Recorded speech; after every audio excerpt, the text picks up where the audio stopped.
This is the 48 Laws of Power. It's one of the most criticized and controversial books in the world. It teaches people how to manipulate others, steal other people's work and girlfriends.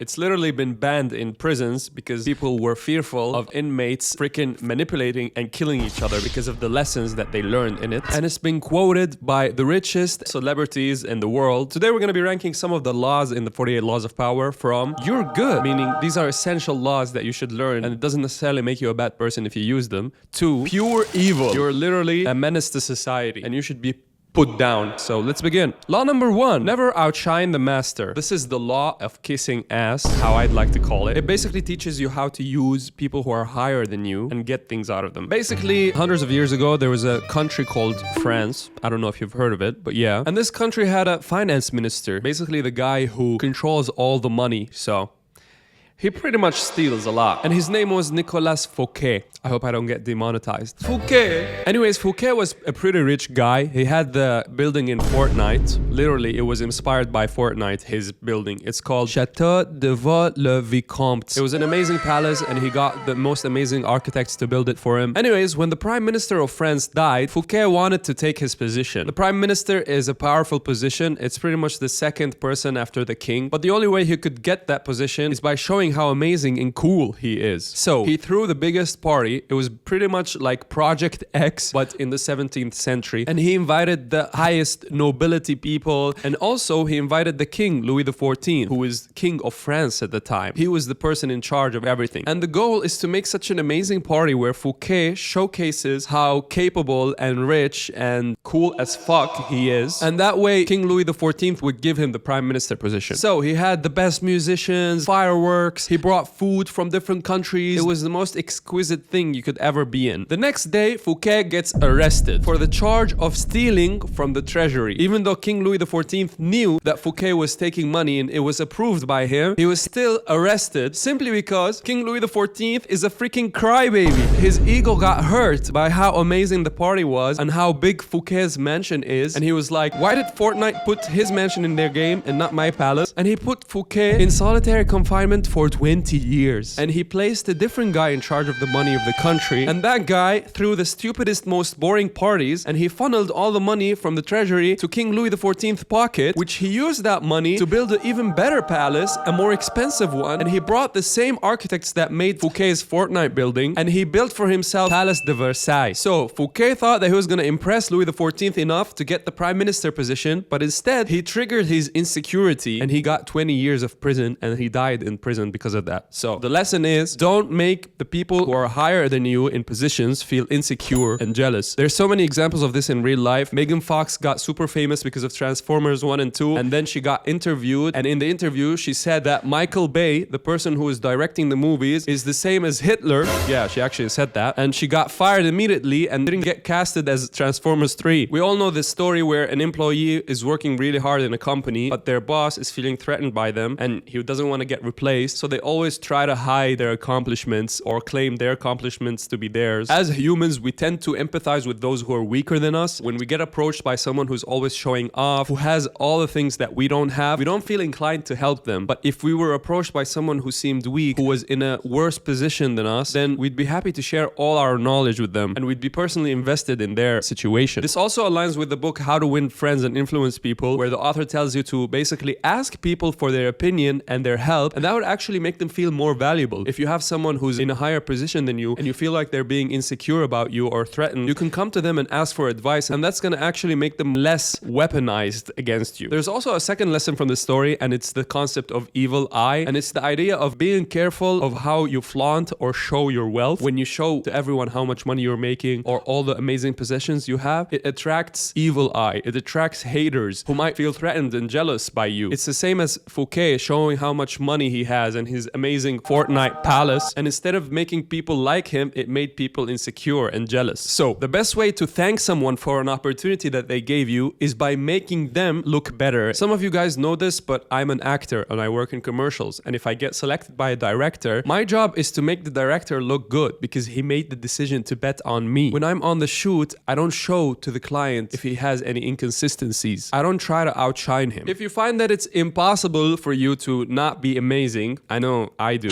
It is best to avoid insecure people altogether. If you can't help but be charismatic or attract attention, try not to sit around with people who are going to be threatened by that. So, given this context of actually appreciating the person who's given you the opportunity, I'll put this in that you're good. Rule number 2, never put too much trust in friends. Learn how to use enemies. And this rule basically tells you that you are more likely to not be betrayed by enemies than by your friends. It's pretty messed up. Here's the story. In the 9th century, there was something amazing called the Byzantine Empire, and it was ruled by one empress called Theodora and her lover, because her husband died a long time ago. But he had a son called Michael III, and she was taking responsibility of him until he became older to rule. So, when he became older, his uncle convinced Michael to banish his mom to a monastery and to kill her lover. So after Michael did that, he became somewhat alone. His uncle just led the conspiracy against his mother, and he was surrounded by people who wanted power and his position, and he had no one to trust. He was kind of looking for someone who doesn't have any incentive to take the throne. One day when he was at the stables, he was just riding a horse. One other guy saved his life from a wild horse. And that other guy is called Basilius. He was just a normal guy without any royal blood who could never become a threat to Michael III. And because this guy saved his life, Michael was like, "You're now my best friend. I will love you forever." But the problem is, because this Basilius is a random guy who doesn't even know how to read, Michael couldn't even talk to him about intellectual things. Michael sent him to the best schools so he could get education, and he actually made him counselor, and he doubled his salary. He gave him the best treatment anybody can ever have. Michael even forced his side chick, the girl who he was in love with, to marry Basilius so that Basilius could have a higher ranking, because that girl was from a noble family. One day, Basilius told Michael that his uncle, the one who convinced him to banish his mom to the monastery, had evil plans or wanted to kill Michael. So Michael was convinced, and he actually agreed to having his uncle killed. And in one day, when Basilius and Michael's uncle were racing, Basilius actually 360 no-scoped Michael's uncle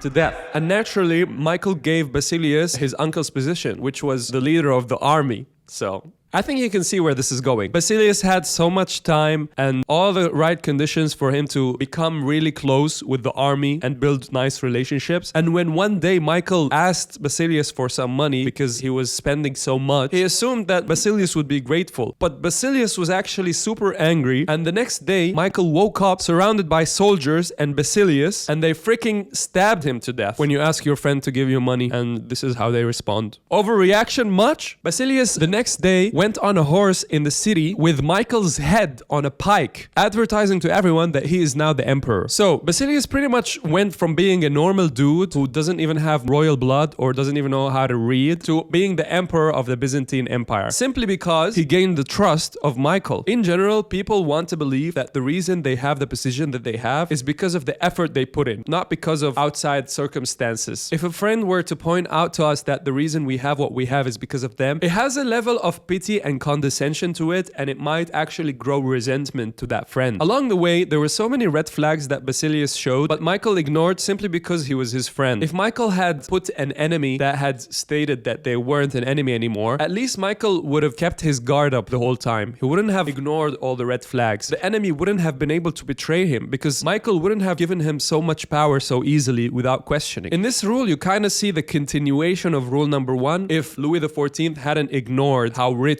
and threatening Fouquet was. If he had placed him as prime minister, he might have taken more power and even replaced King Louis XIV, which is exactly what happened here. Now, this is not to say that you shouldn't trust your friends at all and everybody is a shitty person with no morals and ungrateful. It's more about being careful when you trust someone with life-altering things. When you start a business with a friend, you shouldn't let go of all of your basic precautions simply because these people are your friends. So, I think it's good advice for people to be cautious in general, but at the same time, I don't think life necessarily works that way. You can't go on assuming that everybody's gonna betray you. You have to assume goodwill in people. I'm gonna rate it as petty F, which is moderate. It's not evil. Rule number 3, conceal your intentions. So before Germany was actually Germany, it was pretty much made of 39 states, dominated by a state called Prussia and another one called Austria. In Prussia, there was an important politician called Otto von Bismarck, and he freaking hated Austria because he wanted to unite Germany, and Austria didn't want want that. And this guy was an army guy. He wanted war, and he thought that the only way that these things can be solved is by blood and iron. And he actually literally said that. But the problem is, the king of Prussia at the time didn't want war. He liked Austria, and he actually wanted peace with them. And Bismarck knew that Prussia's army right now is weaker than Austria, and if they were to fight, they would have lost. So the guy who thinks that the only way they can solve these problems is by war and bloodshed made a public speech saying something like, we need to think about the innocent souls that are going to be lost in this war. We must find peace. Think about the people. Everybody on Prussia's side was shocked by his position. This guy made a speech the exact opposite of what he was thinking. But that actually influenced the public opinion, and Prussia ended up not going into war with Austria. And the king himself promoted him because he saw him as a reasonable person who doesn't want war, who wants peace, and gave him more power. And then years later, when the time was right, when Prussia's army was strong enough, Bismarck actually launched a war on Austria, and they won. And he managed to actually unite Germany, and he made it the Germany that we know right now. So if he had said the truth at the time in his speech, if he had said that he likes war, that he wanted to unite Germany, that he hates Austria and he wants to freaking destroy it, he would have alerted Austria, and he wouldn't have been promoted by king. He wouldn't have had a say in making the war against Austria and winning in the end. So he pretty much concealed his intentions to achieve his final goal. I've been watching a lot of General Zero Hour gameplay, and it's very interesting to see when there's multiple teams on the map how they conceal their intentions and their alliances. They try as much as they can to not show who they're with or who they're against, because they don't want to make enemies by showing their intentions of actually being hostile against a specific team. There's always those incidents in business when people talk about their ideas and later on they found out that these ideas have been stolen, and it would have been better if they shut the fuck up instead of exposing everything they had. If you tell your friend that you like a girl and you're planning to talk to her, he might interfere with the process of you talking to her, whether intentionally or unintentionally. So it is always best to conceal your intentions, to not say the things that you're doing before you do them. It's the same with goal setting. Even scientifically, it's been proven. You have a higher chance of achieving that goal if you don't talk about it, because your brain pretty much gets tricked into thinking that you've actually started with a goal when you made the intention public that you're actually trying to reach that goal. So in general, the advice of conceal your intentions is very self-interest oriented. You only care about yourself and you're trying not to mess up your plans. But sometimes your friends might actually benefit of you saying your intentions. I used to have friends more than 15 years ago who would hide from me that they've taken, for example, guitar learning lessons because they didn't want me to improve. They wanted to improve on their own. So that type of concealing your intentions is actually very evil. So I'm gonna put it in understandable. Have a nice day. Law number 4, always say less than necessary. Back to Louis XIV again. He was pretty much called the Sun King. You know how the universe revolves around the sun? Well, Louis XIV thought the universe revolved around him, which is why he called himself the Sun King. Nobles and ministers and the most important decision makers debated each other about how they will run the country, and then they would come to Louis XIV to tell them what they've come up with. And instead of taking a side, he would just say, I shall see, and then he would fuck off.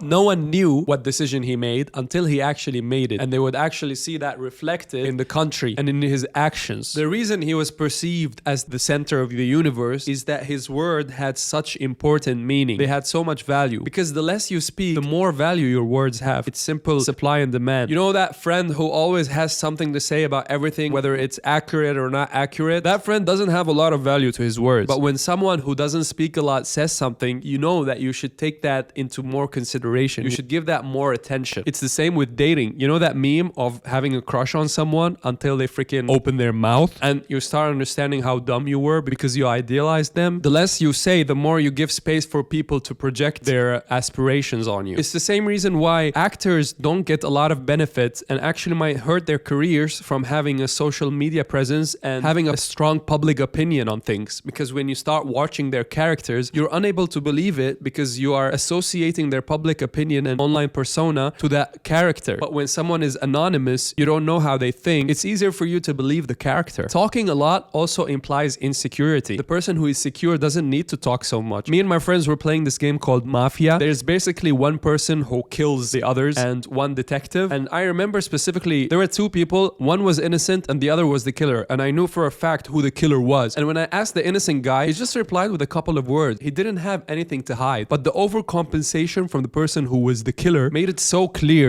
that he was the killer. And he just couldn't stop talking because he was overcompensating with the amounts of words he was saying. It screamed insecurity. So because this one doesn't really negatively affect other people, in my opinion, I'm gonna put it in you're good. Law number 5. So much depends on reputation. Guard it with your life. Before China became one country, it was divided to 3 kingdoms. And the leader of one of these kingdoms, called the Shu kingdom, not the actual shoes, but you know what I'm saying, is called Zhu Lang. Now Zhu Lang was a strategist. He had a reputation for being smart and being 10 steps ahead of everybody. And he intentionally built that reputation. One enemy lieutenant came to him in the past and said that he wanted his help. And the normal reaction would be for Zhu Lang is to behead this guy because he's a deserter. He left his country and came to the enemy. But Zhu Lang decided to recruit him and to basically make this lieutenant tell lies to the enemy and feed them false information. But Zhu Lang was in a very dangerous situation one day when he was in a city and he pretty much sent most of his troops to a different camp. But another guy from one of the kingdoms called Sima Yi was coming with a huge army and he was gonna freaking 360 no-scope Zhu Lang and his army. Zhu Lang had no solution whatsoever. It's over for him. But he did something crazy. He opened the gates of the city wide and he sat on one of the walls of the city and played lute and looked comfortable AF and had a couple of kids play by to show that everything is normal. And when Sima Yi saw this, he thought to himself, this is Zhu Yang. This is the best strategist, the guy who everybody talks about, the guy your girlfriend tells you not to worry about. There's no way he's that comfortable. This has to be a trap. He's baiting me to go inside. He's gonna freaking rip pepperoni my army when we go inside. But in reality, Zhu Lang had nothing. He just had his reputation. So Sima Yi decided to retreat and not take that city, even though he had it 100% if he had gone inside. And that's the power of reputation. Because Zhu Lang has such an amazing reputation that he's one step ahead of everybody else, just like Nikado Avocado,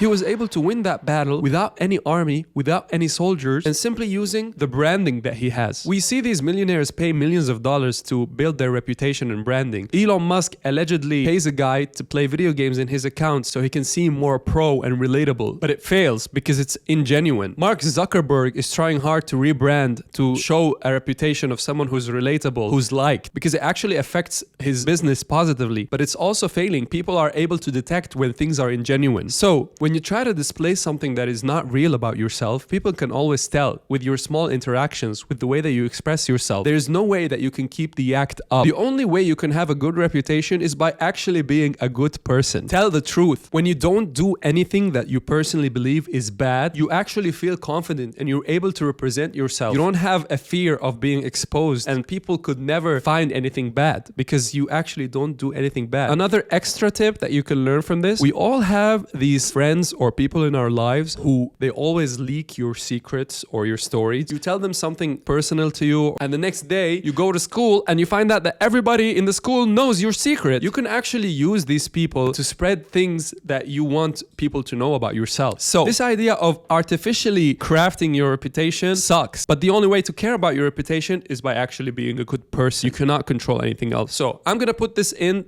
toxic. Law number 6, court attention at all costs. This is something that anybody in the world can benefit from and make money from. There was a guy called P.T. Burnham and he was an assistant for a circus owner called Turner. One day Burnham was walking around in a city wearing a black suit and he noticed that a lot of people were noticing him and looking weirdly at him, and eventually they thought that he was a murderer that had escaped. They knew that there was a murderer in town who always wore a black suit. The only way Burnham was able to show that he is actually not the murderer and he's just a normal person is by going back to the circus and confirming his identity. Only to find out that Turner, the owner of the circus, spread the rumor intentionally and told people that the murderer wore a black suit. He basically made up a story to make Burnham grab people's attention and bring people to the circus. So the next day Burnham learned that lesson and he gave a homeless guy 5 bricks. He told him to lay the bricks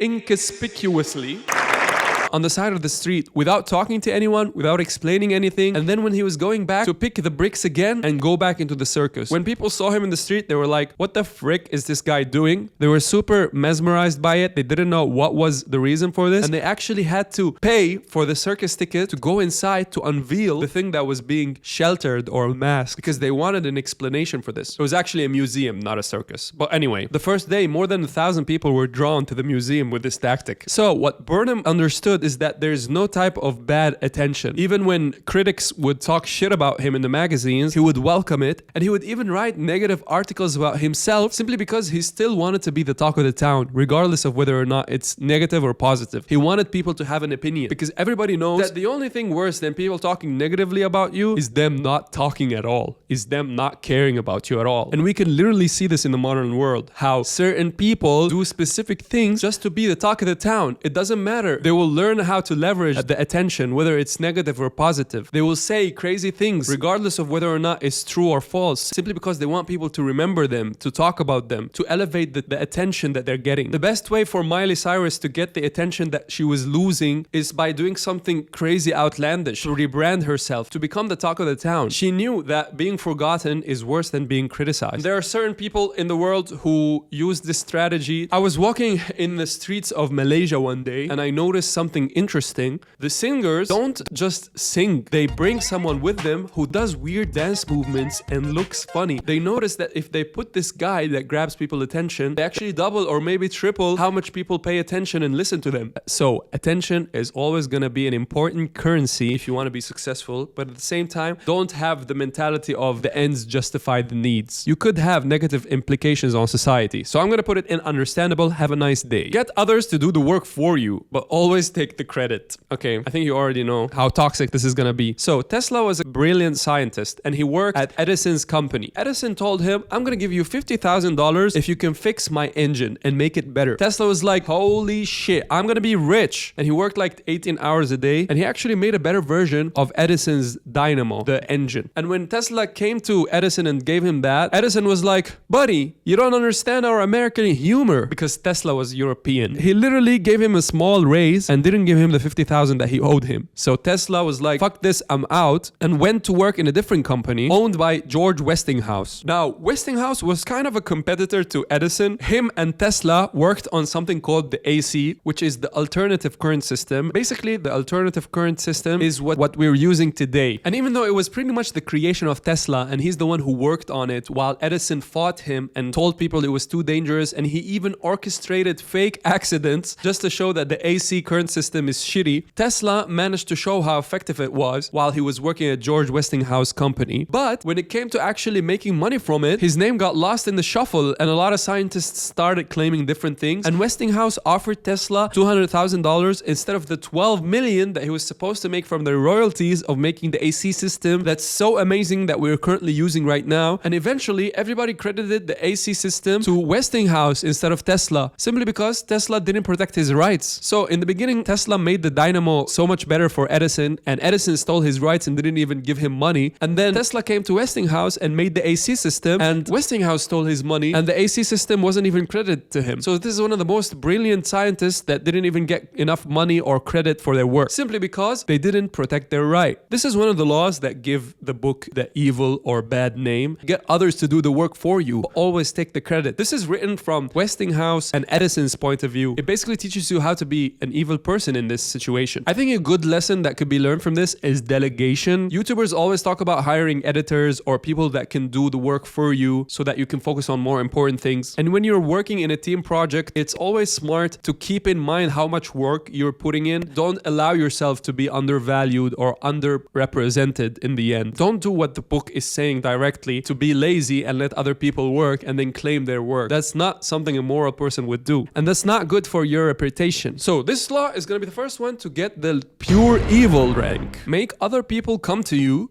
Use bait if necessary. This is actually so OP how you can literally use people's own power against themselves. So Napoleon Bonaparte had a big empire, but eventually he was defeated and he was sent to an island in Italy called Elba, and he was pretty much made emperor there, but it was pretty much pathetic compared to his old empire. He had such a big empire and now he's just a king of a small island. I mean, I'd be happy with a shitty small island, but I'm not Napoleon Bonaparte. Anyways, in the Congress of Vienna, they wanted wanted to split Napoleon's empire, but everybody was super nervous because Napoleon is still close and he can still escape. And if he escapes, it's going to be a huge issue. The Russian Tsar was pretty angry because they didn't give him a part of Napoleon's empire that he wanted. And he said, beware, I should unleash the monster. So he pretty much threatened them with unleashing Napoleon. But the only person that wasn't nervous, that was actually super calm, is Napoleon's old foreign minister, Talleyrand. Talleyrand didn't like that Napoleon was in Elba. He knew that he was too close, and he told the Vienna Congress, this guy is too close and it's so easy for him to escape. This is not a good decision. You guys should send him far, far away. But nobody listened to him. So Talleyrand knew that the only way he would be able to get what he wanted is to use Napoleon's ego against him. So he went to Napoleon and he told him how much France loved him and how much it would welcome him if he tried to escape. And he went to the British generals and he convinced them to let the ships that were surrounding the Elba island that Napoleon was in to turn a blind eye when Napoleon tries to escape. He convinced the generals to actually let one of the ships that had 900 people on it escape with Napoleon on it back to France. So he pretty much lured Napoleon back to France. Napoleon came to France and he was welcomed by everyone. It was crazy. The old king actually escaped, and even the army that was supposed to capture Napoleon actually welcomed him. And Napoleon ruled France again for like 100 years. But then, because of circumstances, the country became super poor. They didn't have a lot of money coming in. And Napoleon was actually later defeated by Europe. So instead of Talleyrand, the old foreign minister, trying to kill Napoleon, for example, and making him a legend and making France unified against the Europeans, he actually baited him using his own ego. He told him France would welcome him, and he facilitated his escape just so he can be crushed again. But this time, instead of being sent to Elba, a close island, he was sent to the coast of South Africa in an island called Helena that's far away. So he eventually got what he wanted without doing anything, only using bait and utilizing the enemy's ego against himself. So this is all about letting things come to you instead of chasing things. When it comes to attracting people romantically, there's a saying that if you try to chase butterflies, you'll end up catching none. But if you take care of the garden, the butterflies will come on their own. It's like if you take care of yourself, automatically you're going to attract people. And it's the same with business and work. If you build a really nice portfolio and display it, people are going to be attracted to that instead of you trying to convince them and chasing them. When you're in a relationship and you break up, instead of chasing that person, you should work on yourself and let that person consider coming back because of feeling of regret. You're basically inviting them back into your frame. You're not leaving your frame to chase people. You're good. Win through your actions, never through arguments. This is another controversial one that I don't necessarily agree with completely. When Michelangelo was working on the statue of David, the mayor of Florence came to Michelangelo, and when he saw the statue, he was like, this guy's nose looks too big. Can you adjust it? But Michelangelo knew that his work was amazing already, and that the only reason the mayor saw that the nose was big was because he was looking at it from down under. But instead of explaining that to the mayor and maybe offending his ego, especially if there were people there, he actually secretly grabbed a small piece of stone and some dust and went up with the mayor to the statue and acted as if he was adjusting the nose and sprinkled the dust to show that he actually adjusted the nose when he actually didn't touch it at all. And now he made sure that he was looking at it from the right position, and the mayor was impressed. He said that the nose looked a lot better now. So he got what he wanted, which is not to change the statue that he thought was already perfect, but he also satisfied the mayor's ego. I don't personally like this law because I do feel that it's manipulative.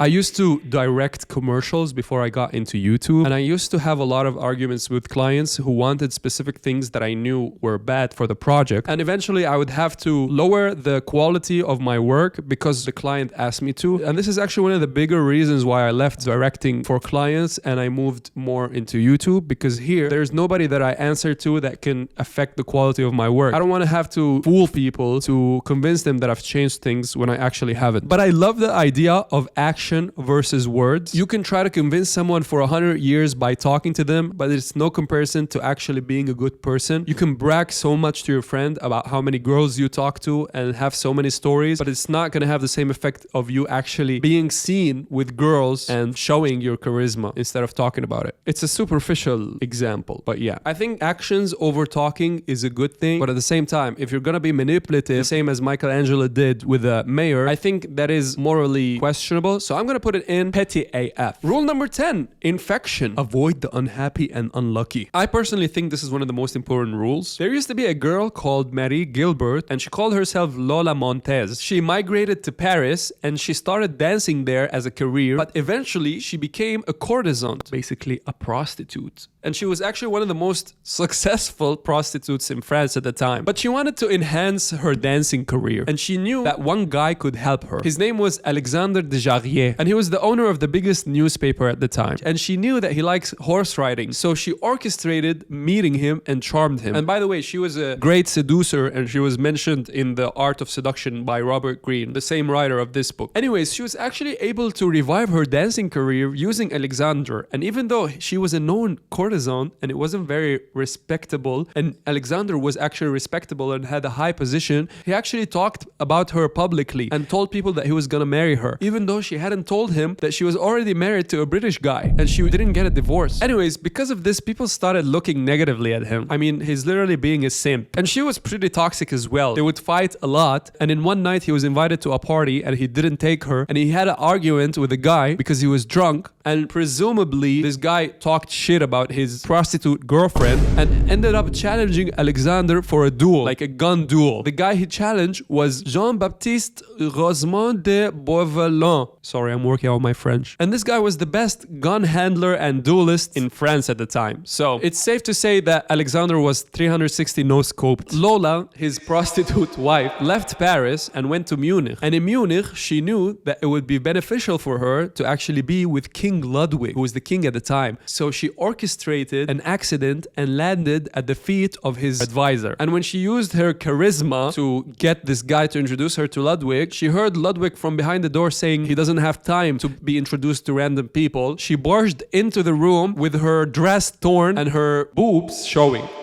I am not making this up. And Ludwig, the guy who didn't want to meet random people, the next day put Lola on the Bavarian stage. And the same story of the old guy repeated now with Ludwig. He brought her gifts and gave her money, and he was, in his own words, bewitched by her. She got complete control over him. He bought her an expensive apartment in a very nice street. She became rich and famous because of Ludwig, but eventually her ego got too big. Her dogs would attack people, and instead of apologizing, she would literally whip the people with a leash. By association, she gave Ludwig bad reputation, but the dumb guy was such a simp that he would fire anyone who was talking shit about her. He even made her the countess, and she advised him on policy. That's something big, especially for a side chick. But eventually riots broke out and people were chanting Raus mit Lola, which means out with Lola. So because of the pressure, Ludwig was forced to kick her out, and he actually had to resign from being a king, all because of this freaking girl. That's the best way I can say it. He spent the rest of his life obsessed with her and collecting her pictures. Meanwhile, she moved to England and started dating a different guy called George Heald. And this guy was an army officer. And after they started dating, one day in England, Lola was arrested for bigamy. It's when you have a husband that you haven't divorced and you're trying to be in a relationship with a different guy. And she convinced George to escape together to Spain. And because she was toxic as fuck, they were having an argument, probably because George was looking at a girl, even though Lola has like 1,000 body count, but whatever. Okay, sorry. That was misogynistic. And Lola actually slashed George with a knife. He didn't die, but that was the end of it. And when George came back to England, he was pretty much hated by everybody that used to respect him because of what he did. He fled with a prostitute and left his army. So he actually moved to Portugal and lived in poverty and died like 3 months later on a boat. So what does Lola do? She moves to California and talks to a new guy called Patrick Hall. Coincidentally, he was also an editor in a newspaper and he could help her in her dancing career, but they actually fought because she literally cheated on him and left him for another man, and Patrick actually drank himself to depression and died 4 years later. And after all these things, at 41 years old, Lola turned to God. She toured America lecturing about religious topics. So the first guy, Alexander, died in a duel. King Ludwig lost his kingdom because of her. George lost his military career and later his life, and Patrick got cheated on and turned to alcoholism and died because of depression. So there are certain people in life that are contagious in terms of negativity. You think by being close to them that they'll actually change, but actually they are making your life negative and they will only bring you bad things. You know how there's always these people who tell you their life story? It's almost as if life is against them. Everybody else is shitty but themselves. It is never their fault. But if you actually try to talk to the people they're talking about, they can show you the other side of the story, how these people are making bad decisions that are putting them in these situations. So I'm going to put this in understandable. Have a nice day. If you like this video, here's a recap of the 23 most influential psychology books in the world right now. Let me know in the comments if you like this video, and I'll make part 2, which you can click here if it's out. If it's not, then they'll just say subscribe. I'll see you in the next video.